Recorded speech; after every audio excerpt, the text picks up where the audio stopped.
Sir कौन सी book? हाँ, ये तत्वार्थ मणि प्रदीप है। उसमें 343 पे है।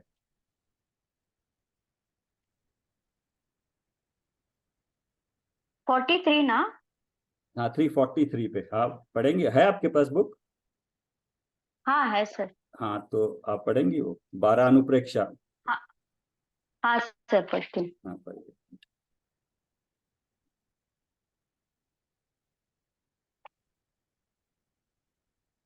कल इनके डाउट्स भी हुए, डाउट्स भी डिस्कस भी किए, क्लियर भी किए। फिर इन्होंने कुछ ध्यान का रेफरेंस दिया, मैंने भी उनको ध्यान का भेजा, इन्होंने ध्यान भी किया।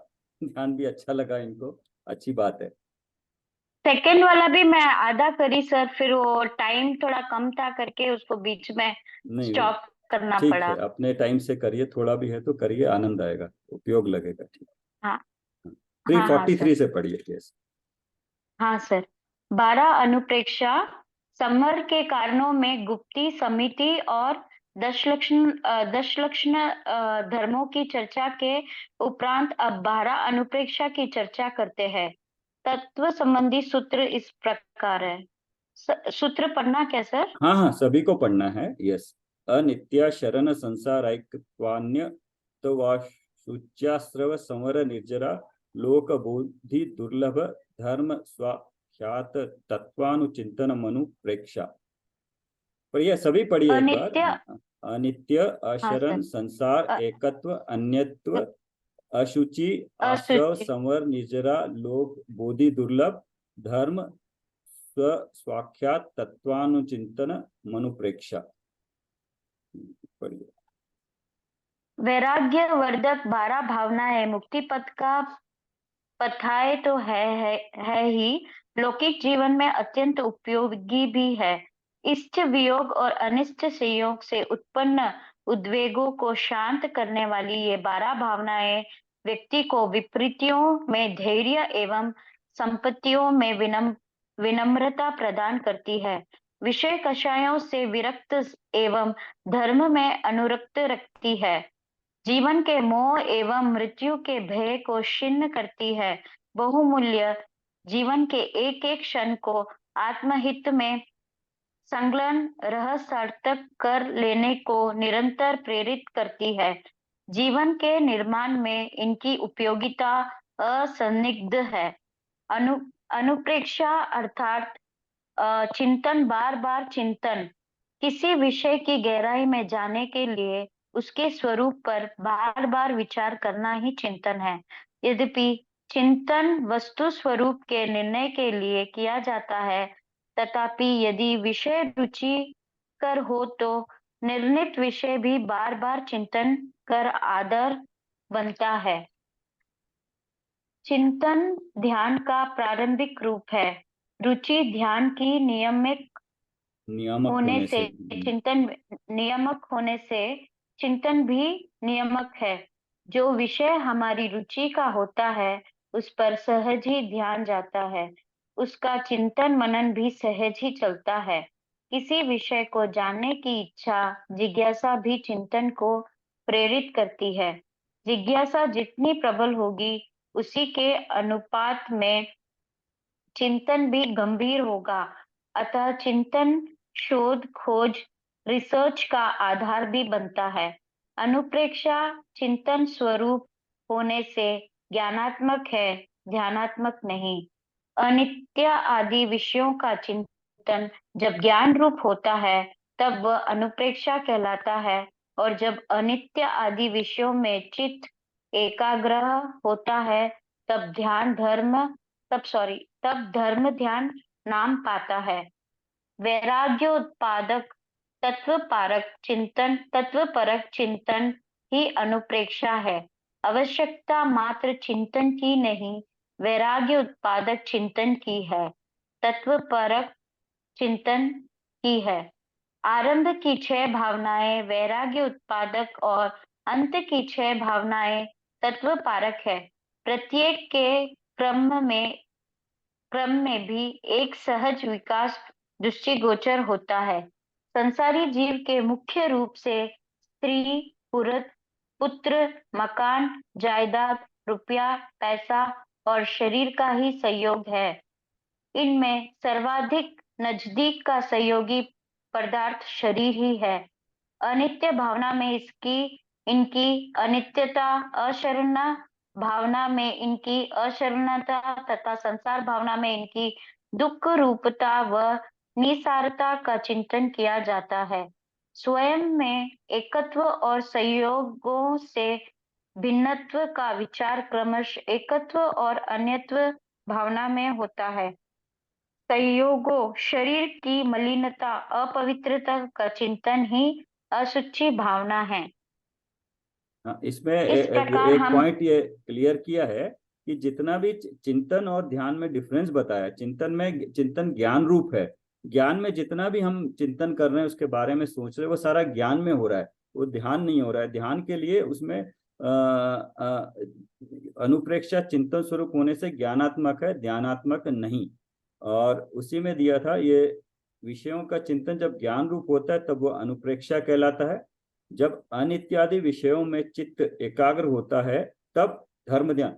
चित्त का एकाग्र होना और उसका चिंतन करना, ये दो अलग अलग चीजें हैं, चिंतन और मनन और धर्म ध्यान।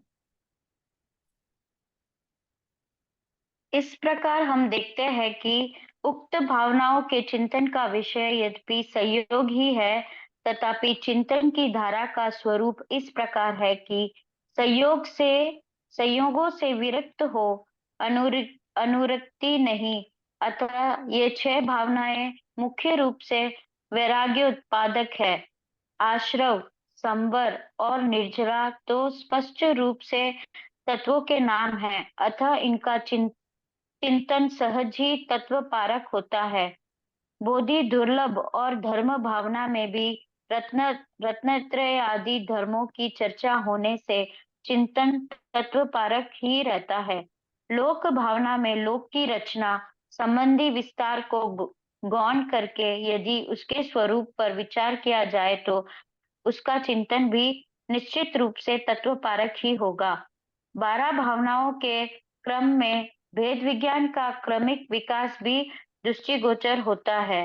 यदि आरंभ की 6 भावनाएं पर संयोगों की अस्थिरता, पृथकता एवं मलिनता का संदेश देकर अनादिकालीन परान्मोन परान्मुखता परोन्मुखता, हाँ, समाप्त कर अंतरोन्मुख। समाप्त कर अंतरोन्मुख होने के लिए प्रेरित करती है। सातवीं आश्रव भावना संयोगाधीन दृष्टि से उत्पन्न होने वाले संयोगी भावों, मिथ्यात्व आदि विकारों से विरक्त उत्पन्न करती है। संवर, निर्जरा, लोक, बोधि दुर्लभ और धर्म भावनाएं उस निज शुद्धात्म तत्व के प्रति समर्पित होने का मार्ग प्रशस्त करती है, जिनके आशय से रत्नत्रय रूप समर आदि निर्मल पर्याय उत्पन्न होती है।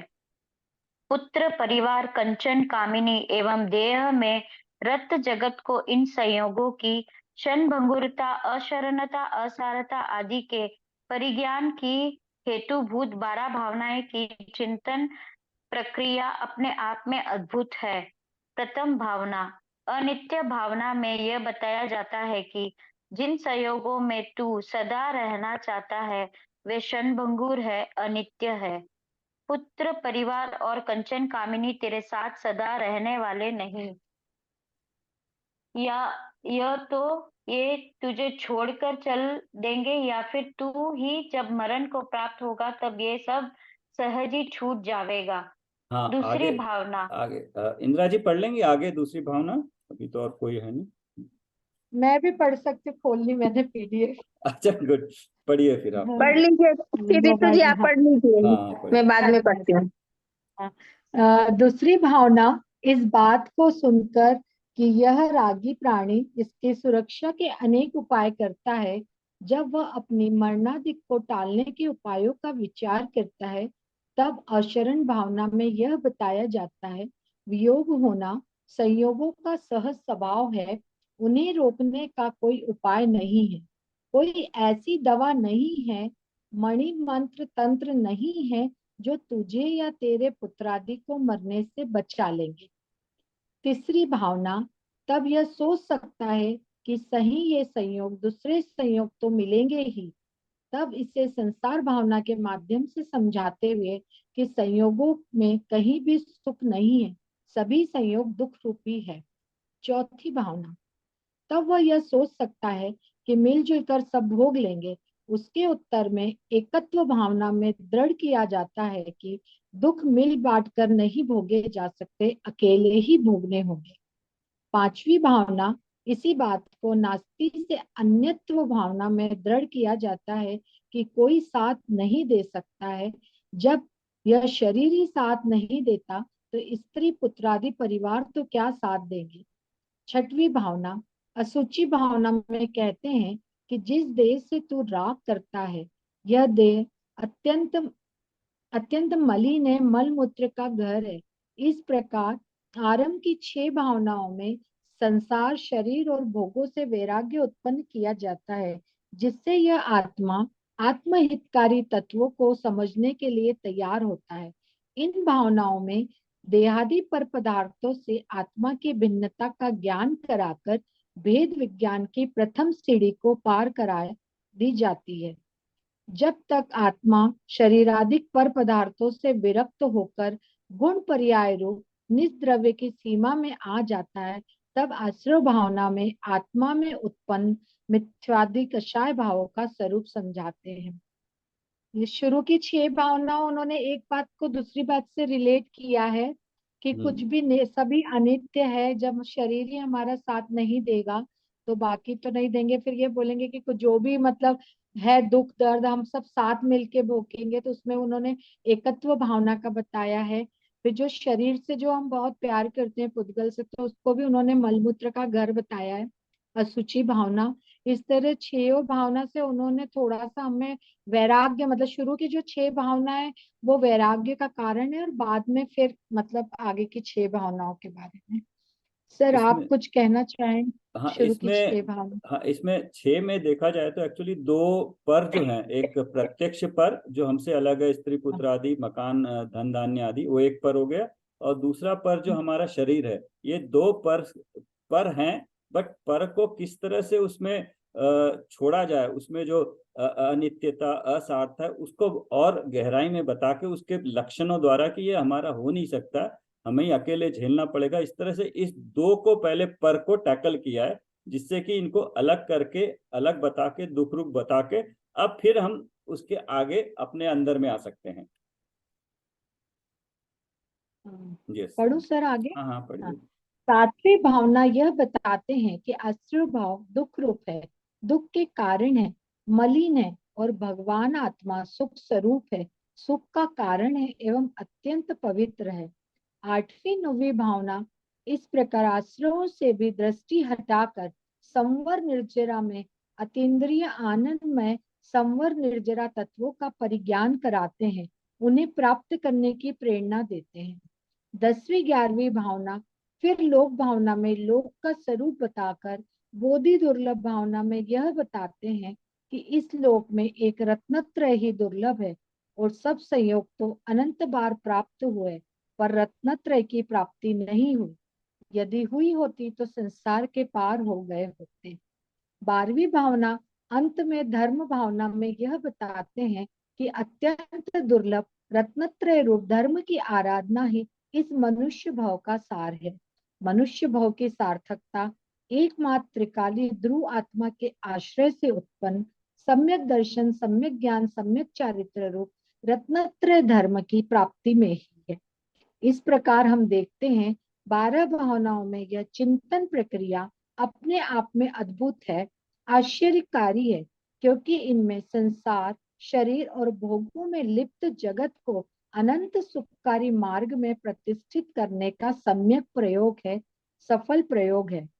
यही कारण है कि 12 भावनाओं का चिंतन आत्मार्थी समाज का सर्वाधिक प्रिय मानसिक दैनिक भोजन है। नीचे इसमें भी अच्छा दिया, आत्मानुभूति प्राप्त पुरुषों के चित्त को वर्तमान आपत्तियों और संपत्तियों से विचलित नहीं कर पाती। लौकिक घटनाएं उन्हें आंदोलित नहीं करती, ये मात्र उन्हें जानते हैं, वे उनके ज्ञान का मात्र गेय बनकर रह जाती है। भूमिका अनुसार कमजोरी के कारण किंचित राग द्वेष उत्पन्न भी हो जाए तो वे उसे ज्ञान का गेय बना लेते हैं। भूमिका यहाँ देख लीजिए विजेता जी, भूमिका अनुसार कमजोरी के कारण किंचित राग द्वेष उत्पन्न भी हो जावे तो उसे ज्ञान का गेय बना लेते हैं, उसमें लिप्त नहीं होते हैं। हमारे जो कषाय वगैरह उत्पन्न होती हैं भूमिका अनुसार होगी, अगर गुणस्थान के अनुसार देखेंगे तो गुणस्थान अनुसार भी होगी। तो इसको हम ऐसे भी समझ सकते हैं कि क्यों कषाय उत्पन्न होती है। देखिए अभी हमें गुणस्थान देखना है तो क्या हमें मुनि धर्म या आरिका धर्म है, 7वां गुणस्थान है, नहीं है। आरिका या एकल 5वें गुणस्थान वर्ती 11वीं प्रतिमा है, नहीं है। पहली प्रतिमा है, क्या हमने दर्शन प्रतिमा ली है, संकल्प पूर्वक रोज देव दर्शन की प्रतिमा ली है, नहीं ली है, तो 5वां गुणस्थान भी नहीं है। चौथा गुणस्थान देखेंगे तो क्या हमें क्षायिक सम्यक्त है, क्षायिक सम्यक्त जो है सो वो भी नहीं हो सकता है, क्योंकि वो भी तीर्थंकर के पादमूल में हो सकता है। या अगर हमें पिछले जन्म में किया होगा तो हम करने के बाद देवगति गए होंगे, देवगति के बाद फिर मनुष्य में आएंगे, तो वो भी नहीं हो सकता। और उसके बाद औपशमिक सम्यक भी नहीं हो सकता है, क्योंकि इस वक्त औपशमिक सम्यक अंतर्मुहूर्त के लिए होता है और वो बिल्कुल अपने मन वचन काया को एकाग्र करके अंदर में चिंतन करने से होता है, वो भी नहीं होगा। अब बचा है क्षायोक्षमिक सम्यक। क्षायोक्षमिक सम्यक होगा तो अपने आप अंतर में इतनी शुद्धि और शांति और निर्विकल्पता होगी कि उसके बाद ये कई सारे डाउट से नहीं होंगे। तो वो हो सकती भी है, नहीं भी हो सकती है। अगर नहीं होती है तो चौथा गुणस्थान भी नहीं है, चौथा गुणस्थान नहीं है तो तीसरा दूसरा भी नहीं हो सकता है, वो भी अंतर्मूर्ति उनका काल भी। तो आ गए फिर हम मिथ्या दृष्टि ही हो गए, हम एक समय से हम मिथ्या दृष्टि ही हो गए। अगर मिथ्या दृष्टि में भी हो सकता है कि तत्व ज्ञान पूर्वक हम कर रहे हैं, तो पंडित जी ने जैसे बताया, हम मिथ्या दृष्टि हो गए, सम्यक के सम्मुख हो गए। हम मिथ्या दृष्टि है लेकिन तत्व ज्ञान कर रहे हैं, तो हम निकट में सम्यक दृष्टि हो सकते हैं, इसी तत्वार्थ या पुरुषार्थ के द्वारा, चिंतन के द्वारा हो सकते हैं। बट अभी तो हम अगर पहले गुणस्थान में है तो पहले गुणस्थान के अनुसार सारी कषाएं सारे उदय में हमें आएंगे, उसमें सिर्फ विशुद्धता बढ़ेगी। कषाएं मंद या अधिक हो सकती हैं, मंद होना शुद्धि का द्योतक नहीं है। मंद होना जस्ट मंद हुआ, जैसे टेम्परेचर अगर बुखार आता है 104 आता है, उसको 102 हुआ तो वो कोई वो स्वस्थ मनुष्य नहीं है, वो 98.6 आएगा, जब शुद्ध होगा तभी उसकी शुद्धि कहलाएगी। तो हमारे कषायों का मंद और तीव्र होना हमारी शुद्धि का द्योतक नहीं है। वो जब तक कि हम चौथे गुणस्थान में क्षायोक्षमिक ना हो या 7वें गुणस्थान वर्ती शुद्धता, 3 कषाय चौकड़ी के पूर्व शुद्धता न हो, तो वो शुद्धता नहीं कहलाएगी। तो हमें अपने भूमिका अनुसार कषाय राग द्वेष होंगे, बट राग द्वेष को हम होते अपने में है, लेकिन हम उस रूप नहीं हो जाते हैं, ना वो अपने हो जाते हैं। हम वहां पे हमें वेद ज्ञान करना होता है कि ज्ञान मेरा, जैसे आपने पढ़ा था, ज्ञान मेरा है, राग द्वेष मेरे में उत्पन्न है, लेकिन वो पर है। पर किस अपेक्षा से, एक तो मेरे में मेरे नहीं है और वो प्रति समय बदल रहे हैं, और जो बदलता है मेरे साथ नहीं रहता है वो मेरा हो नहीं सकता है, तो उसको पर माना है। और पर माना है तो पुद्गल माना है, और पर माना है तो उसका कर्ता मैं नहीं हो सकता। तो जैसे आपने कल एक और भी इन्होंने बोला था, किसी को अगर किस चीज दी है वो नहीं देता है, आपको क्रोध आता है कि वो चीज नहीं दी, लेकिन उसमें अगर आप लगाओगे, आप एक जीव हो, सामने वाला एक जीव है, और जो लेन देन हो रहा है वो पुद्गल का हो रहा है। आप भाव कर सकते हैं, व्यवहार अनुसार अपना क्रोध वगैरह जो भी है कर सकते हैं, सामने वाला भी करेगा, लेकिन उस पुद्गल वस्तु का उससे आपको आना, वो पुद्गल की अपनी क्रियावती शक्ति पे निर्भर है। वो पुद्गल की जब तक उसकी अपनी शक्ति वहां से आने की आपके पास नहीं होगी, आप उसका कर्ता नहीं बन सकते। उसने जब आना है तब आएगा, लेकिन आप अपने भाव सर क्रोध पहले के आता था, तो पहले आता था जब इस चीज का नॉलेज नहीं था। अब समझ में आ गया कि अब जो चीज आनी नहीं है उस पर अगर अपन गुस्सा भी करे या फिर आनी या हेट्रेड भी नहीं करे तभी। आने या नहीं आनी, मतलब वो उसके अपने भवितव्य पे उसकी भी हाँ अपनी वो क्रियावती उनके, शक्ति है। हाँ क्रिया, हाँ, उसकी क्रियावती क्रियावती शक्ति शक्ति पे, होगी तब आएगी। उसकी क्रियावती शक्ति भी है और आपका संयोग भी है। उस वक्त आपका सातवेदनीय संयोग कर्म भी का उदय भी होना चाहिए। चला वेदनीय पुण्य होता उदय कर्म, है। होना चाहिए। पुण्योदय होने के बाद भी अगर आपका मिथ्यात्व का उदय है तो आप उसको अपना मानोगे, अगर मिथ्यात्व का उदय नहीं है तो पर और संयोगों को भी आप अपना नहीं मानोगे, संयोग को संयोग रूप जानोगे। तो यही जो संयोग बताए, 6 तरह के संयोग, ये 6 भावनाएं बताई है। स्पष्ट संयोग जो हमसे अलग है, और एक क्षेत्राभाई संबंध जिससे है शरीर, वो संयोग, ये दोनों संयोग है। इन दोनों को पर मान के उसकी जो प्रॉपर्टीज है कि ये हमारे साथ नहीं रहते हैं, ये असार है, ये गंदगी है, अशुचि है, ऐसा मानते हैं, तो इससे हमें दूर होने की भावना पैदा होती है बार बार कि जब मेरे हैं नहीं तो इनको अपना नहीं मानेगा। अपना नहीं मानेगा तो फिर नेक्स्ट स्टेप होगा कि किस पे जाएगा, कहाँ पे ध्यान लगाएगा। तो फिर वहां पे 7 तत्व भी आ गए। फिर हमारी जीव अजी आश्रव बंद भावना हो गई, बंद की इसमें भावना नहीं है, आश्रव की भावना से ही बंद हो गया। उसके बाद सीधा दिया समर भावना और निर्जरा भावना। तो समर और निर्जरा भावना, फिर यही है समर और निर्जरा भावना। बाकी ये 3 भावना तो अलग बताई हैं, बट समर भावना के लिए यही बोला है फिर से कि एकमात्र त्रिकाली ध्रुव आत्मा के आश्रय से, आत्मा के आश्रय से। अगर हम पहले पर का आश्रय ले रहे थे तो कंटिन्यू करेंगे या यही चलेगी एक ही क्लास? सर अपन 12 परीक्षा पढ़ते हैं, फिर वो पूरा कर लेंगे, देख लेते हैं क्योंकि 10 कितना है। मिनट्स हैं, 10 मिनट्स में नहीं हो पाएगा 12 हाँ, परिचय तो। हाँ, तो थोड़ा शुरू कर लेते हैं, जैसे सब लोग कहेंगे वापस हाँ से रिज्वाइन हो जाएंगे यदि चाहेंगे तो। ठीक है। तो फिर पहले प्रॉब्लम ये हो रही थी कि पहले हम हमारा उपयोग जो है पर में जा रहा था, अपने आत्मा का आश्रय नहीं हो रहा, तो आश्रय बंद हो रहे थे। उसको अगर बंद किया तो अभी हमारा दृष्टि किस पे जाना चाहिए? ध्रुव आत्मा के आश्रय से उत्पन्न सम्यक दर्शन, सम्यक ज्ञान और सम्यक चारित्र रूप रत्न धर्म की प्राप्ति में ही है। तो अभी अभी पूरा पूरा हमें जो करने वाला पुरुषार्थ है, ये हमारा जो पुरुषार्थ आत्मा के आश्रय में अपना उपयोग लगाना है, त्रिकाली ध्रुव में अपना उपयोग लगाना है। तो सम्यक दर्शन है, तो अभी इसको कैसे लगाएं इसी को हमें देखना पड़ता है।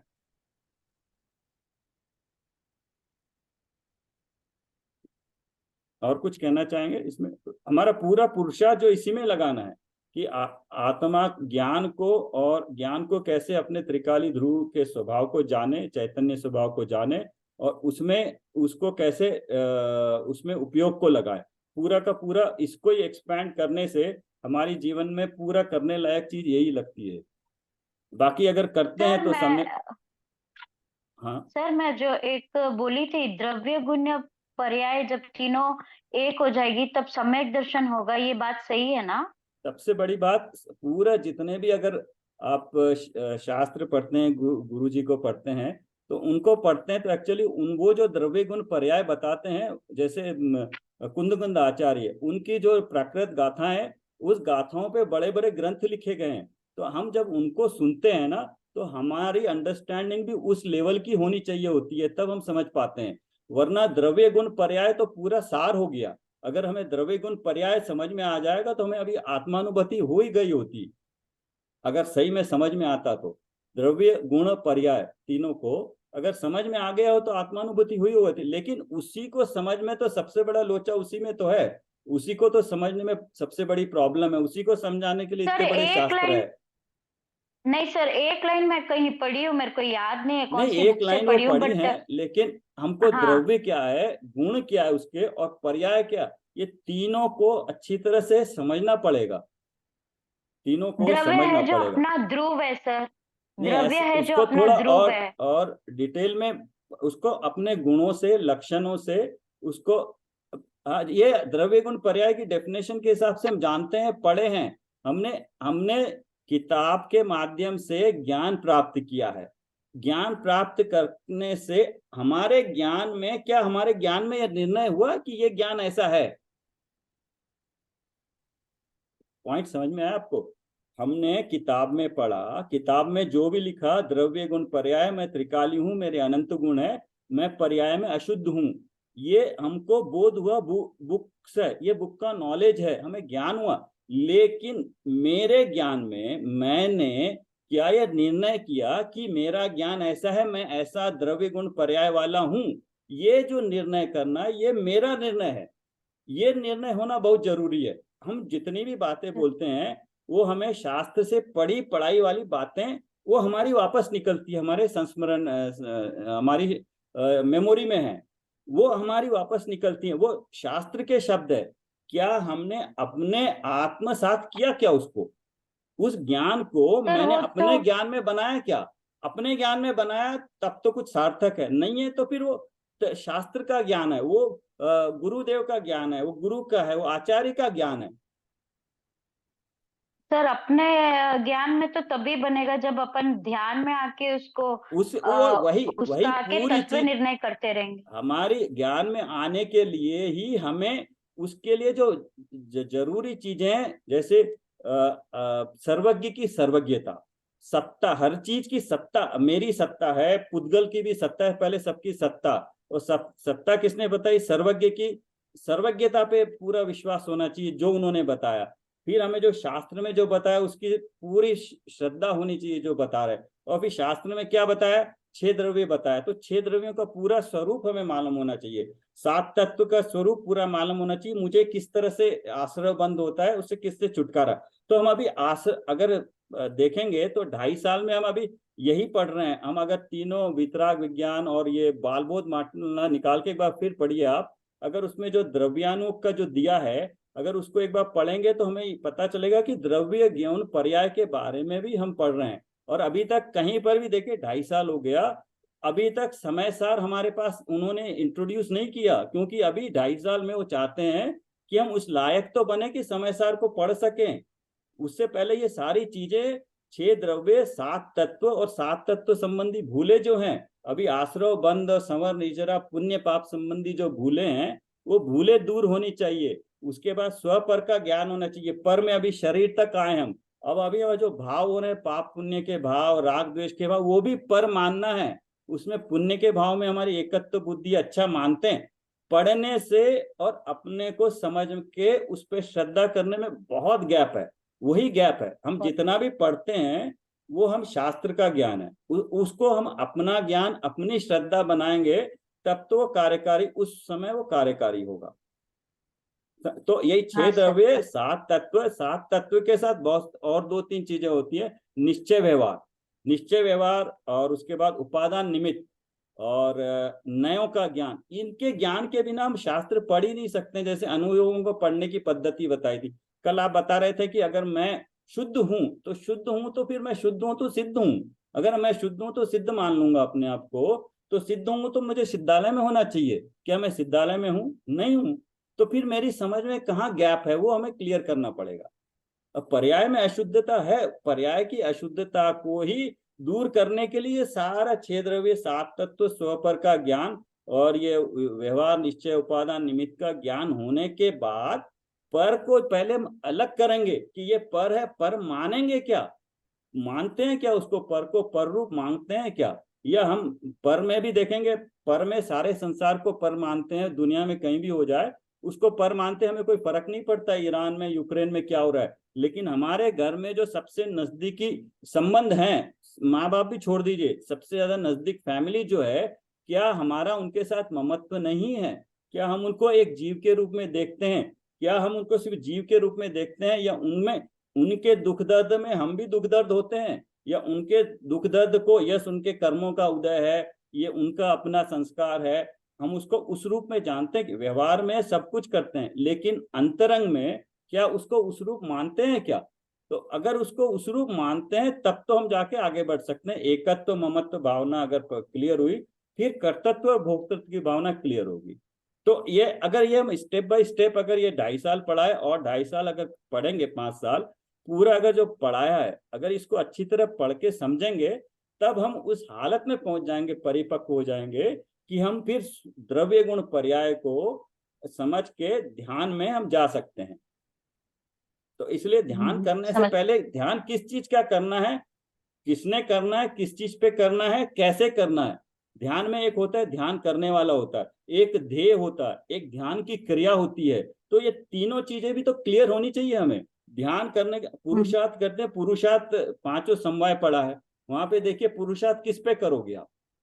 चारों जो है पूरे जब पुरुषार्थ करते हैं तो जो काल लब्धि है, स्वभाव है, वो सब कुछ अपनी अपनी जगह करने लायक हमें चीज एक ही पुरुषार्थ है, निर्णय करना है, तत्व का निर्णय करना है। पंडित जी ने जो बताया कि तत्व का निर्णय कर तू बस, बट वो तत्व का निर्णय तो क्या हम बुक से करेंगे? क्या बुक से करने से कोई फायदा नहीं होगा।